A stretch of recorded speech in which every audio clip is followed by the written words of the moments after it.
आत्याळमध्ये घालण्यात आले सामूहिक सूर्यनमस्कार. रथसप्तमी आणि जागतिक सूर्यनमस्कार दिनानिमित्त करण्यात आलं आयोजन. आत्याळ आणि बेळगुंदी गावातील 55 योग साधकांनी घेतला सहभाग. गडिंग्लज तालुक्यातील आत्याळ इथं रथसप्तमी आणि जागतिक सूर्यनमस्कार दिनानिमित्त सामूहिक सूर्यनमस्कार घालण्याचा कार्यक्रम झाला. आत्याळ आणि बेळगुंदी गावातील 55 योग साधकांनी प्रत्येकी 51 सूर्यनमस्कार घातले. लक्ष्मी मंदिरात हा कार्यक्रम झाला. योग शिक्षक शशिकांत मोहिते यांच्या हस्ते प्रतिमा पूजन झालं. बाजीराव होडगे यांनी स्वागत केलं. प्रास्ताविकात कार्यक्रमाचा हेतू सांगितला. मिलिंद पाटील यांच्या हस्ते श्री मोहिते यांचा सत्कार झाला. श्री मोहिते यांनी रथसप्तमीची माहिती दिली.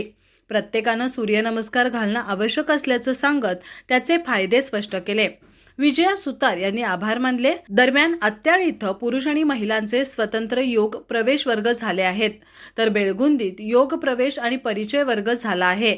या वर्गातील योग साधकांनी आज प्रत्येकी 51 सूर्यनमस्कार घातले. प्रार्थनेनं कार्यक्रमाची सांगता झाली.